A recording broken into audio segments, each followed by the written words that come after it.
The other thing the pandemic's done, Chuck, is created this whole idea of remote working. Okay, I've got an employee who works for a very, very successful software company, and from going into the offices for pre-COVID, 5 days a week, and working almost 8, 9, 10, 12 hours. Okay, they're now literally going in once every 3 months because they found that remote working was actually much more productive in some respects.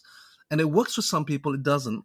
How do we make the best out of this concept of remote working, and how do we, as leaders, managers of our companies, how do we keep it efficient? How do we know that it's actually working? What are some of your thoughts on this, Chuck? I think the most important thought here is that one size doesn't fit all.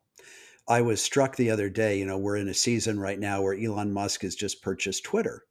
And among other things, for the employees who are still there, he's made it clear that they must work in the office. And this is a massive culture shock Yeah. for a technology company that was used to lots of remote work. Now, Elon Musk is thinking about that from the standpoint of cultural cohesiveness. He wants people physically together who are building more of a sense of team and cultural relationship to the company and so forth. But the reason I'm calling this out is because sometimes I think in the marketplace, we tend to look at remote work as binary. Either we offer it or we don't.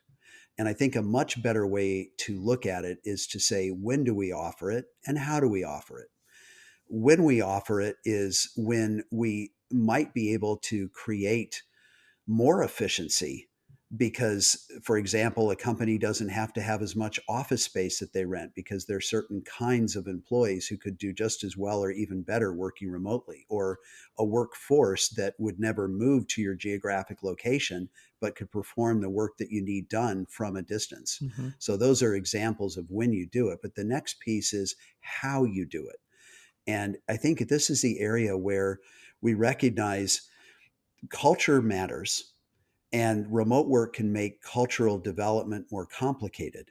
But if we're intentional about it, how we approach remote work, we can still keep good relationships in the office and within teams. And we also sometimes can approach how we do it as a hybrid strategy, where sometimes somebody comes in person and sometimes they work remotely, and we learn how to balance and blend those. So, the biggest advice I could offer is customization versus a binary thinking around standardization. Either we're all remote or we're all not. I think that's very wise, Chuck. I think it's not either or, as you're saying, and I think if you're finding, if you're listening to this right now, and you know that the remote working actually has been productive, but your fear is, but how do I know that my employee's actually working? Because I'm paying people to work. How do I know what's going on?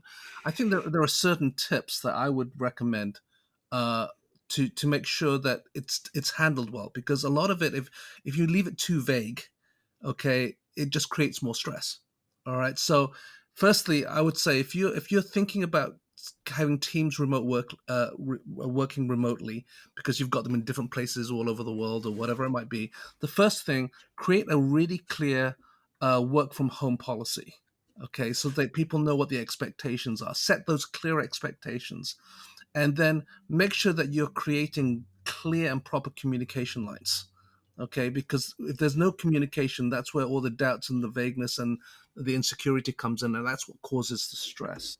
Also, make sure that you're following up on a regular basis. I'm working with a company out in Asia right now, and basically they have 5 main employees working in 5 different countries, and the one boss was struggling a little bit because he didn't know what the left hand and right hand were doing, and was just simply creating every 2 3 days getting together on Zoom or whatever it is to catch up with each other, and he, rather than going around like a headless chicken trying to find out what's going on, okay, finding ways to create the communication, to get the follow up, and then find a way to measure the work output, put proper KPIs, the expectations of what needs to happen, and then keep boosting that engagement with employees, because we talk about culture. Remember, culture is not always taught, it's caught. So it's usually caught by the relationship with the leaders.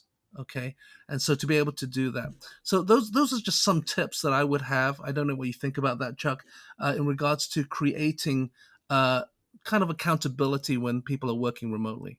Yes, I think you're bringing up some great points around communication and around the reality that we can do a lot with teamwork and relationship remotely. It doesn't have to always be in person. I would also say that it's really important to manage productivity by outcomes. Lots Hmm. of times we want people in the office because we just want to see them because we assume that if they're physically present, they're productive, Yeah, which in the world of quiet quitting is not it's a safe not at assumption. all, not at all. The neat thing about defining what productivity looks like on the front end is that then you measure to the output that somebody's delivering, regardless of whether they're in the office or working remotely. This is an obvious comment, but the reality is common sense often isn't very common. And many times we haven't defined clearly what productivity looks like or Yeah. what output should be. Hmm. And I think that, and that's again, clarity is really the key here. And if we're not creating a clear vision, a clear purpose, and clear objectives, that's also really really important. But one of the things that it's hard to monitor with remote working is the level of stress or how the people working at home are dealing with things. You know, when people first started, oh, I love working at home. I get have more time with my family or whatever. But then when you're on a Zoom call and your toddler walks across the screen, or there's screaming babies in the background, or whatever it is, and now you're feeling embarrassed and there's stress, and then all of a sudden, one of the things I found was that uh, even with people coming home and working from home, home was no longer home. Okay, there was this nice separation that was taking place, and they weren't able to deal with that, and it started causing some burnout and stress. Um, and so, for those listening who are in that place of remote working and feeling kind of, how do I balance all of this? How do I keep a work life balance in the midst of remote working? How do I, if you like, separate the two in a healthy way? How would you go about this, Chuck? What would you recommend to people? Well, first of all, I think this really does touch on the interesting reality that in our workplace, historically, we've had these compartments. This is work life, this is home life, and COVID upended that. Hmm. So suddenly in the shutdown, we're working from home and somebody's on Zoom and their little baby crawls in the background and everybody starts laughing. And it brought a humanity, but it also brought a reality that we don't work in isolation of home. In other words, how do we get better at understanding our people in the context of their whole lives? So I think this is actually an opportunity in disguise for organizations to better understand what the whole life situation is of the people whom they lead and what it looks like for the organization to be more of a support for whole life success for that person. Now, I'm not saying that all of a sudden a company, for example, is responsible for all the issues going on at home. But what I am saying is that sometimes simple adaptations that a company can make a radical difference in the quality of life for an employee and build loyalty, build enthusiasm, and those are critical cultural qualities. So I think the first piece of advice I'd offer in summary, Steve, is to embrace it as an opportunity versus a difficulty. Second, for the company to look at it or the organization to look at it as an open door to identify specific opportunities where they can add value to the quality of life for that employee, knowing that they're likely to be more loyal. Yeah, I think you've touched a very important issue that came up throughout the pandemic, and that's just mental health. Okay.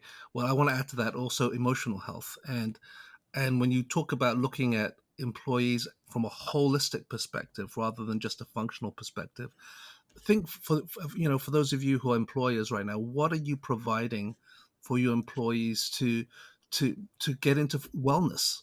Okay, are you providing the opportunities for them to talk out their anxieties with someone, or to be able to process some of the where they get stuck or some of their frustrations? And that's where coaching comes in. That's where bringing objective coaches. We have the company Inside Out, and being able to provide real life people who can help with real life issues, and then bring a sense of calm and peace. And that's what what we do with a lot of my clients, is just talking them down off the ledge. Okay. And helping them realize that there's a different way to see something, a different way to approach something. And those fresh eyes are very, very useful.